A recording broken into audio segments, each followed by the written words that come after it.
Student, welcome to my channel education with focus और मैं हूं आपका मेंटोर सत्येंद्र भंडारी। जैसा कि आप देख रहे हैं कि आज मैंने जो इस साल हमारा बोर्ड का एग्ज़ाम हुआ था क्लास 10th का, उसका मैंने पेपर लिया हुआ है और इसमें आने वाले जो क्वेश्चन हैं उनको हम हल करेंगे। जैसा कि आप जानते हैं कि इस साल क्वेश्चन पेपर में जो सवाल थे कुछ हमारे अलग पैटर्न में आए थे, परंतु इस पेपर में जो सवाल आए हैं उन सभी सवालों को हम हल करेंगे कि कैसे करके इनको हल करें जिससे बोर्ड पेपर में भी हमें इसकी मदद मिले। देखिए, जैसा कि हम सभी जानते हैं कि क्वेश्चन पेपर जो आता है वो मैक्सिमम हमारे पास 80 नंबर्स का आता है, 27 क्वेश्चंस आते हैं और सभी प्रश्न हमारे लिए क्या होते हैं, अनिवार्य होते हैं, कंपलसरी होते हैं। सभी के अंक उनके सामने अंकित किए जाएंगे। तो ज़्यादा समय ना गवाते हुए शुरुआत करते हैं पहले इन क्वेश्चंस की। देखिए, हमारे पास जो शुरुआत के 16 क्वेश्चन है वो सारे के सारे क्वेश्चन हमारे 1 मार्क्स के हैं और 8 क्वेश्चन फर्स्ट के जो हमारे पास का खा गा दिए हुए हैं ये सारे के सारे क्या होंगे, 1 मार्क्स के होंगे। और उसके बाद सेकंड से लेकर के जो 8 क्वेश्चंस और होंगे हमारे, वो भी हमारे पास क्या होंगे, 1 मार्क्स के होंगे। तो उनमें हमें केवल एक ही अक्षर लिखना है या एक ही जो लाइन में क्वेश्चन के आंसर हैं वो देने, ज़्यादा लंबा लेंथी नहीं करना है जिससे पेपरों में ज़्यादा समय हमारा खराब ना हो। तो पहला क्वेश्चन है कि निम्न में अपरिमेय संख्या कौन सी है। अपरिमेय मतलब जो रूट में होती है वर्गमूल में और जिनका वर्गमूल हल नहीं किया जा सकता। तो देखिए, हमारे पास ये बिल्कुल नहीं। इसको देखें तो √4 हमारे पास क्या होता है, 2 के उसमें होता है, और यहाँ पे √2 और √8 को करेंगे तो √16 और 16 किसका होता है, 4 का। तो इसका जो आंसर है ये आ जाएगा हमारा। तो हमने लिख दिया क्वेश्चन ए का आंसर जो है वो सेकंड 2√2। ये ध्यान रहे कि हमें ये सेकंड जो इसका लिखा है 1 ये रोमन की कंडीशन में वो लिखना ज़रूरी है, वही हम हमारा उसका आंसर होगा। दूसरा क्वेश्चन है कि बहुपद x² - 3 के शून्यांकों का योग बताइए। हमारे पास अल्फा प्लस बीटा और alpha plus beta is equal to -b/a। b मतलब हुआ x का गुणांक। अब इसमें हमें x नहीं दिख रहा है तो x का गुणांक नहीं होगा, तो इसका मतलब क्या होगा, उसका जो हमारे पास गुणांक है वो क्या हो जाएगा, 0, और 0 पॉइंट समथिंग हमेशा 0 होता है। तो इसका आंसर जो हो जाएगा फर्स्ट, ये हमारे पास इसका फर्स्ट आ जाएगा। क्लियर हो गया होगा। थर्ड क्वेश्चन है हमारे पास इसमें 1 मार्क्स का, बहुविकल्पीय में देख रहे हैं हम। यदि किसी समांतर श्रेणी का nवां पद 3n+1 है तो 8वां पद ज्ञात कीजिए। अब ये चीजें हमें आनी चाहिए कि n की जगह में हमने क्या लिख देना, 8 लिख देना है। तो हमारे पास क्या हो जाएगा, 3 × 8 + 1। तो कितना हो गया, 8 × 3 = 24 + 1, और 24 + 1 कितना होता है, 25। तो इसका हमारा जो आंसर आ जाएगा, यह मैंने किया भी हल। तो इतना हल हम कर सकते हैं, या रफली करें तो वो भी सही है, क्योंकि बहुविकल्पीय तो हमें इसका आंसर ही लिखना है। तो इसका क्या हो जाएगा, थर्ड 25। नेक्स्ट देखिए, हमारे पास sin a = 1/2, तो cos a का मान हमें ज्ञात करना है। अब ये ध्यान रहे कि sin a की वैल्यू हमें दी है और cos a की वैल्यू निकालनी है। तो इसके लिए हमारे पास क्या होता है, sin a = 1/2 लंब बटे कर्ण। तो cos a बराबर क्या होता है, आधार बटे कर्ण। अब यहाँ पे मैंने शॉर्टकट लिखा हुआ है, आधार बराबर होता है रूट कर्ण का वर्ग माइनस लंब का वर्ग बटे k।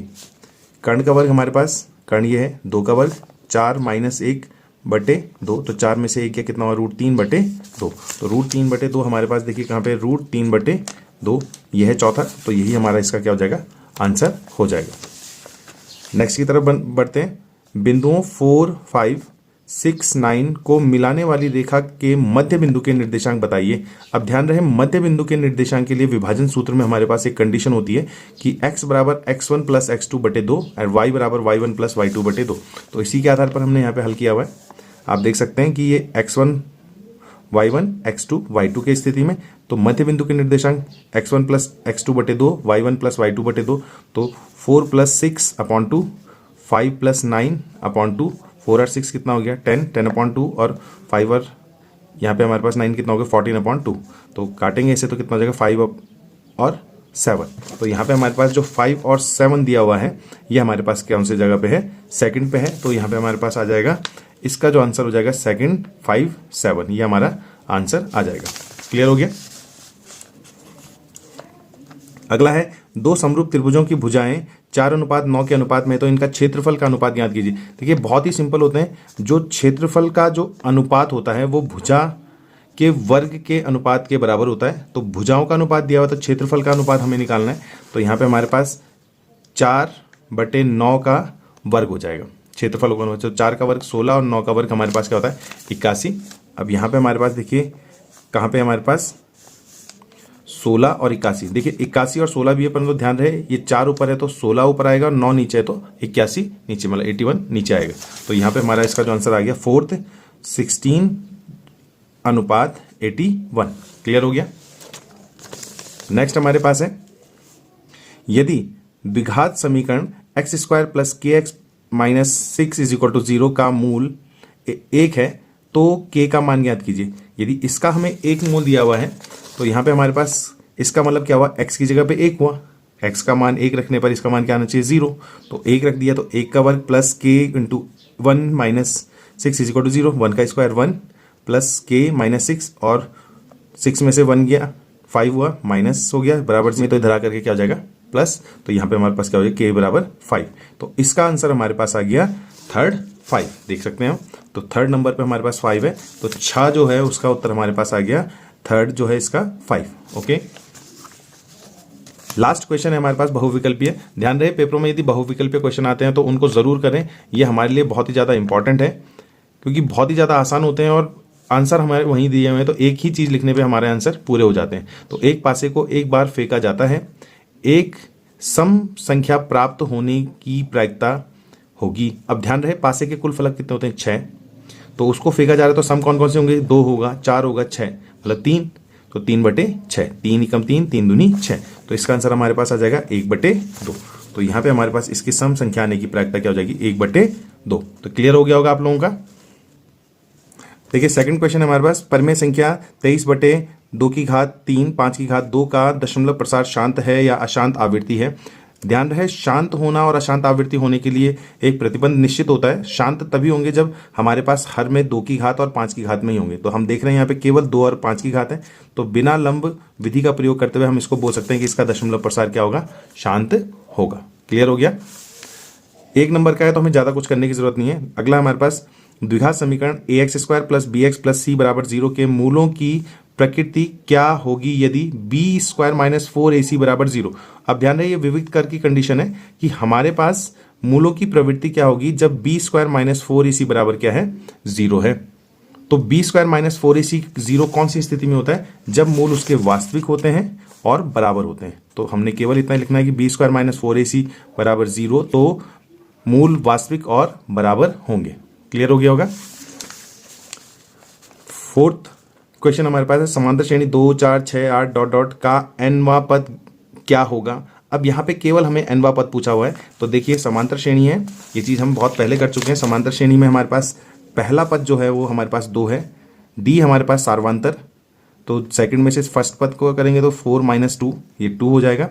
तो हमारे पास nवां पद पूछा है an बराबर a plus n minus 1 into D, तो a की जगह में 2 हुआ n-1 और यहाँ पे हमारे पास क्या है d की जगह में 2, तो 2 और ये 2 इसके साथ आएगा तो 2n और 2 1 जा 2, इस 2 से ये 2 कटा तो कितना हो गया 2n। तो nवां पद हमारे पास क्या आ जाएगा 2n आ जाएगा इसका।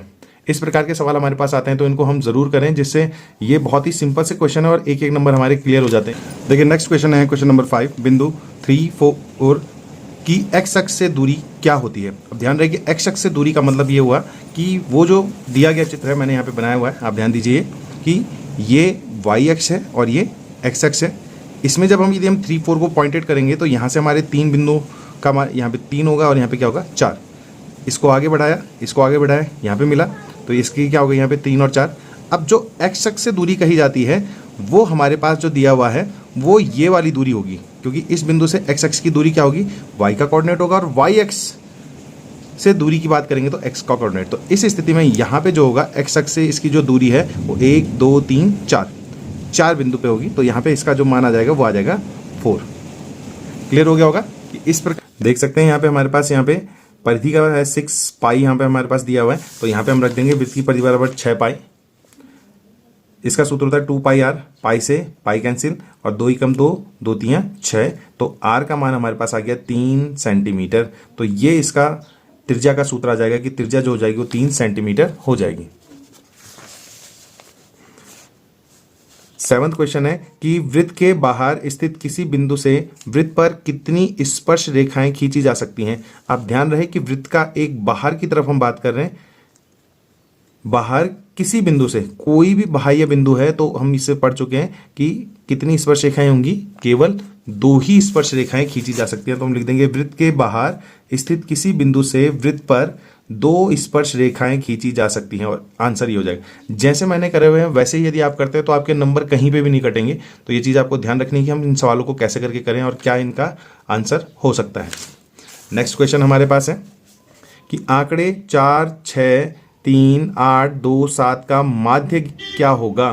ध्यान रहे कि इनका हमें माध्य ज्ञात करना है। माध्य का मतलब हुआ कि इन सभी आंकड़ों का योग बटे कुल आंकड़े 1, 2, 3, 4, 5, 6 बटे 6। तो यहाँ पे हमारे पास आ जाइए, क्या होगा कि हमने क्या करना है, इनका माध्य है तो 4 + 6 + 3 + 8 + 2 + 7, तो 6, 4, 10, 7 और 3 10 और 8 और 2 10, तो कितना हुआ 30, 30 बटे 6, इससे ये कटेगा 6 पंजे 30, तो माध्य हमारे पास क्या आ गया 5 आ जाएगा कि इन दिए हुए आंकड़ों का माध्य क्या हो जाएगा 5 हो जाएगा। और 1 नंबर का जो हमारा लास्ट क्वेश्चन है वो है हमारे पास निम्नलिखित दिए हुए आंकड़ों का माध्य क्या होगा। अब ध्यान रहे माध्यक और माध्य दोनों ही अलग हैं।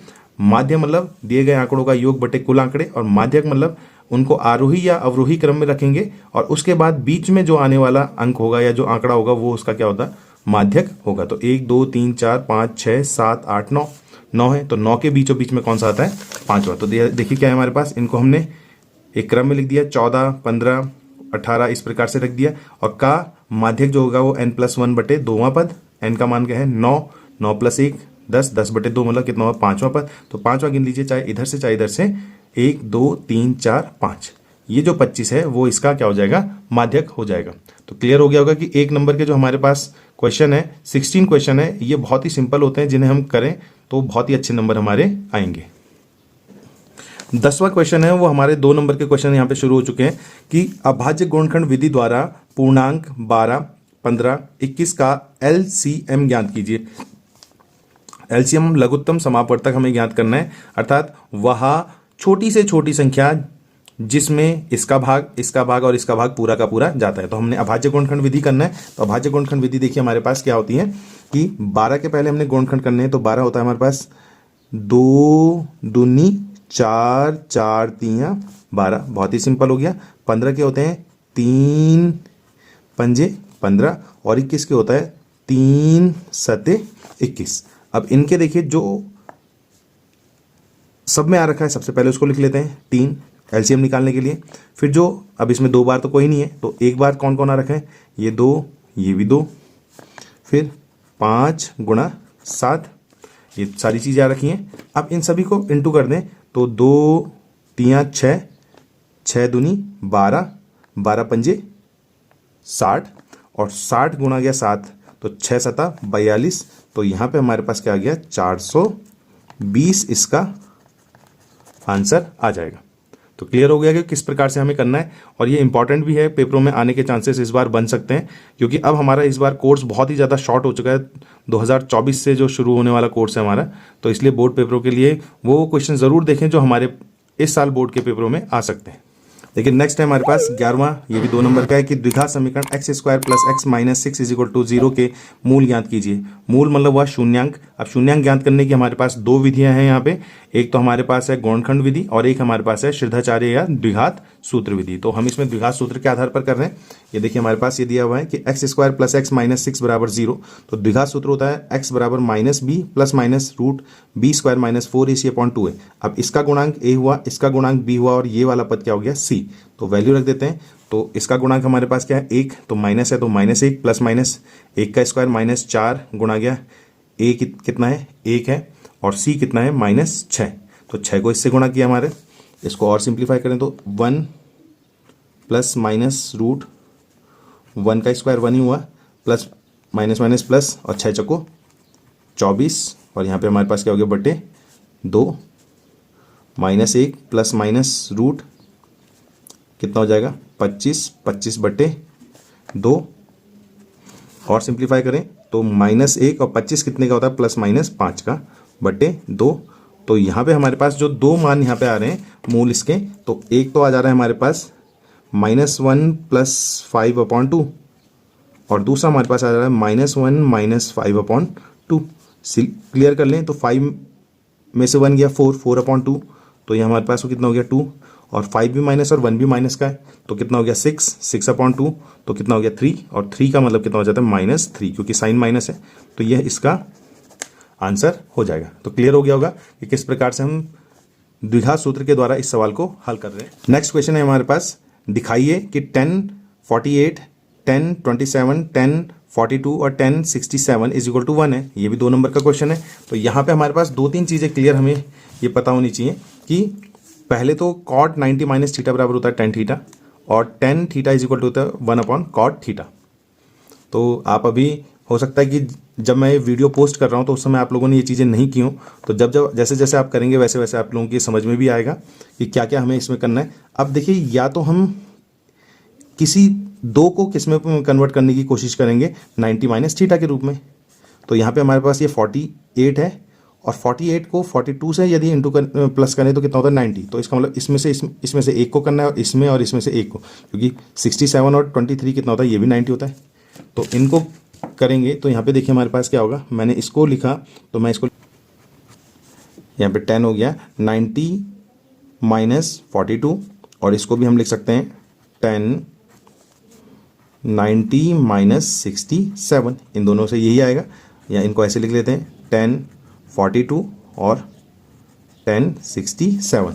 अब 10 90 माइनस थीटा जो होता है वो होता है हमारे पास cot थीटा, तो cot 42, और यहाँ पे भी हमारे पास क्या हो जाएगा cot 67। तो यहाँ पे कितना हो गया 10 42 और 10 67। क्लियर हो गया।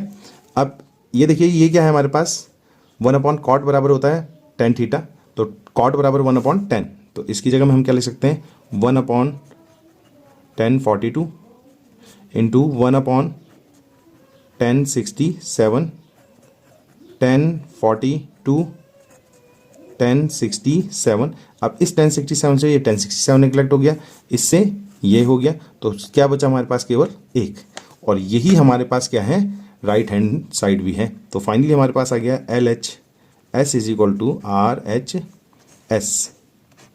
तो क्लियर हो गया होगा आपके कि हमने इस सवाल में क्या किया और कैसे करके इसको हल किया। वो हमारे पास है 13, बिंदु 5 -6 -1 -4 को जोड़ने वाले रेखाखंड को 4 अक्ष x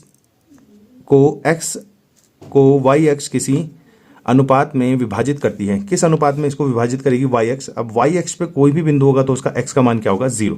तो यही चीज़ हमें ध्यान रखनी है। तो हमने इसमें देखिए क्या करना है कि ये x1 y1 x2 y2 को जोड़ने वाले रेखाखंड को y अक्ष 0 और y, मैंने कहा था कि y अक्ष पे कोई भी रेखा यदि चलती है या कोई भी बिंदु लेते हैं तो उसका मान x का मान क्या होता है 0, m1 और m2 पर क्या कर रही है विभाजित कर रही है। तो मान रख देते हैं x1, इसकी जगह में 5 है, m1 आ जाएगा, और यहाँ पे हमने लिखा हुआ भी है कि 5m2 हो गया यहाँ पे, प्लस इसकी जगह में कितना है -1 है, और इसकी जगह में यहाँ पे क्या है m1 बटे m1 प्लस m2। अब ये इसके साथ मल्टीप्लाई में होगा तो क्या होगा 0। तो यहाँ पे हमारे पास क्या हो गया 0 बराबर 5m2 प्लस माइनस हो गया m1, इसको इधर ले गए तो m1 बराबर 5m2 हो गया। और हमें ये बोला गया है कि किस अनुपात पे करती है, तो m1 अनुपात m2 निकालना है हमें। तो m1 बटे m2 इज इक्वल टू, ये इसके बटे में चला गया तो कितना हो जाएगा 5/1, या अनुपात की बात की गई है तो m1 अनुपात m2 इज इक्वल टू 5:1। ये हमारा इसका आंसर हो जाएगा। हमारे पास है कि एक बिंदु A से जो एक वृत्त के केंद्र से 5 सेंटीमीटर दूर पर है, वृत्त पर स्पर्श रेखा की लंबाई 4 सेंटीमीटर है, वृत्त की त्रिज्या ज्ञात कीजिए। अब यहाँ पे हमारे पास जो दिया हुआ है इसे हम चित्र के आधार पर समझाने की कोशिश कर रहे हैं। एक वृत्त है जिसका केंद्र O है, इससे एक बिंदु A है जिसकी दूरी 5 सेंटीमीटर है, और स्पर्श रेखा की लंबाई हमारे पास क्या है 4 सेंटीमीटर है। हम जानते हैं कि बाह्य बिंदु से स्पर्श रेखा जो खींची जाती है तो वो वृत्त से यहाँ पे बनने वाला कोण क्या होता है 90 होता है। तो यहाँ पे हम पाइथागोरस प्रमेय से इसकी त्रिज्या हम ज्ञात करेंगे। क्लियर हो रही बात। तो O A हमारे पास 5 सेंटीमीटर, AB बराबर हमारे पास कितना है 4 सेंटीमीटर, और ओ बी हमें ज्ञात करना है। क्लियर हो गया। तो पाइथागोरस प्रमेय हमारे पास क्या होती है, कर्ण का वर्ग, अब कर्ण ये वाली भुजा है बराबर लंब का वर्ग धन आधार का वर्ग, ये हो गया। अब हमें क्या चाहिए, ओ बी चाहिए, तो ओ बी स्क्वायर बराबर ये इधर आ जाएगा, इसका साइन क्या हो जाएगा माइनस, और स्क्वायर है, स्क्वायर हटेगा तो क्या हो जाएगा रूट। अब इसमें क्लियर कर दें तो इसका स्क्वायर मतलब 5 का स्क्वायर माइनस 4 का स्क्वायर, 5 का स्क्वायर हमारे पास जो होता है वो है 25 और 4 का स्क्वायर कितना होता है 16। 25 में से यदि हम 16 को माइनस कर रहे हैं तो ये हमारे पास हो गया √9, और √9 कितने की वैल्यू होती है 3 की। तो फाइनली हमारे पास वृत्त की जो त्रिज्या है वो आ गई 3 सेंटीमीटर। तो ये इसका आंसर। 15 क्वेश्चन है हमारे पास कि दी गई आकृति में यदि पी क्यू समांतर है R S, that's P Q at समांतर आर एस, तो सिद्ध कीजिए कि त्रिभुज पी ओ क्यू समरूप है त्रिभुज एस ओ आर। समरूप त्रिभुज मतलब जो एक जैसे दिखने वाले होते हैं परंतु कोई जरूरी नहीं कि उनकी भुजाएं भी आपस में बराबर हो, एक निश्चित अनुपात में उनकी भुजाएं होंगी और कोण आपस में क्या होंगे बराबर। तो ये हमारे पास दिया हुआ है, इसको मैंने यहाँ पे डायग्राम के रूप में बना हुआ है कि यहाँ पे देखिए दोनों ही समांतर हैं तो एकांतर अंतःकोण इनके बराबर होंगे और ये शीर्षाभिमुख कोण भी बराबर होंगे। तो वो मैं पहले लिख चुका हूँ यहाँ पे कि ये दोनों समांतर हैं। सिद्ध क्या करना है, ये करना है हमें सिद्ध, और हल करें तो इस त्रिभुज ये पी ओ क्यू और एस ओ आर में त्रिभुज का ये जो एंगल है और ये एंगल दोनों बराबर, शीर्षाभिमुख कोण, कोण पी और कोण एस एकांतर अंतःकोण, और कोण क्यू और कोण आर भी एकांतर अंतःकोण। तो ए समरूपता से ये क्या कहेंगे समरूपता की कसौटी पूर्ण कर रहा है, तो उस स्थिति में आपके पास ये दोनों ही त्रिभुज क्या होंगे समरूप होंगे। तो ये हमारा इस प्रकार से हमें सिद्ध करना है। क्लियर हो गया। बहुत ही सिंपल सा क्वेश्चन है, आप देख सकते हैं कि कितने छोटे से उसमें हो चुका है। ये क्वेश्चन आप लोगों ने क्लास में भी कर लिए हैं और हम यहाँ पे भी कर रहे हैं। कराने का मकसद यही है कि आप लोग ये समझ पाएं कि हम इन सवालों को कैसे करके करेंगे और पेपरों में कौन कौन से सवाल आते हैं और किस प्रकार से आते हैं। और आज का जो हमारा लास्ट क्वेश्चन है, क्योंकि मैंने 1 और 2 नंबर के ही क्वेश्चन आज की सीरीज में लिए हुए हैं, जो हमारे पास 4 और 5 नंबर के क्वेश्चन है उनको अगली सीरीज में लेंगे, या तो उनकी 2 सीरीज बन पाएंगी या एक ही सीरीज में करने की कोशिश करेंगे। तो यहाँ पे हमारे पास प्रायिकता के 2 सवाल दिए हुए हैं, अथवा में एक सवाल हमें करना है। तो आप देख लीजिए कि दोनों ही सवाल आसान है। मैं कोई भी एक सवाल कर रहा हूँ, मैं इसमें दूसरा सवाल कर रहा हूँ कि 52 पत्तों की अच्छी प्रकार से फेंटी गई एक गड्डी में से एक पत्ता निकाला जाता है, लाल रंग का बादशाह को प्राप्त करने की प्रायिकता बताइए। अब ध्यान रहे कि कुल गड्डी में पत्तों की संख्या 52 है और लाल रंग के बादशाहों की संख्या कितनी होती है 2 होती है। तो हमें उसको लिखना है, ये तो मौखिक हो गया। अब देखिए हमारे पास यहाँ पे है कि कुल पत्तों की संख्या 52 और लाल रंग के बादशाहों की संख्या क्या होगी 2। तो लाल रंग के बादशाह आने की प्रायिकता का जो का सूत्र होता है वो होता है वांछित जो हमारे परिणाम है बटे कुल परिणाम। वांछित मतलब जो मुझे चाहिए, मुझे क्या चाहिए लाल रंग के बादशाह चाहिए, और बटे कुल पत्तों की संख्या कितनी है 52। तो हमारे पास कितना हो गया 2/52। अब ध्यान रहे कि ऐसी संख्याएं ऊपर और नीचे नहीं रहनी चाहिए जो जिनका भाग आपस में जाता हो। तो 2 का भाग 52 में जाता है, तो यदि हम इसको करें तो 2 एकम 2 और 26 दूनी 52, तो इसका ये आंसर हो जाएगा। तो होप सो आप लोगों के जो बोर्ड परीक्षा में पूछे गए जो क्वेश्चंस हैं वो उनकी सीरीज में जो चल रहा है यहाँ पे वो आपको समझ में आई होगी। ये जो क्वेश्चन है ये 2023 में पूछे गए सवाल हैं। 1 और 2 नंबर के सवाल इस क्वेश्चन पेपर में करवाए हैं और आप लोगों को समझाने की कोशिश की है कि कैसे कैसे ये सवाल आ सकते हैं और कौन कौन से सवाल इंपॉर्टेंट हो सकते हैं हमारे लिए अगले साल के लिए। तो ये ध्यान रहे कि हम इन सवालों को कैसे करते हैं, ये चीज़ निर्भर करती है कि आप कितनी मेहनत कर रहे हैं पेपरों के लिए। तो आप लोग अभी से लग जाएं जिससे ये सवाल आपको उपयोगी और आपके भविष्य को अच्छे से बनाने में कारगर सिद्ध हो पाए। तो ऐसे ही सवालों के लिए मेरे चैनल को सब्सक्राइब करें, वीडियो को लाइक करें और शेयर ज़रूर करें जिससे ये सवाल और बच्चों तक भी पहुंच पाएँ। तो मिलते हैं आपको बोर्ड परीक्षा की जो 2023 का क्वेश्चन पेपर है उसकी नेक्स्ट सीरीज़ में। Okay bye.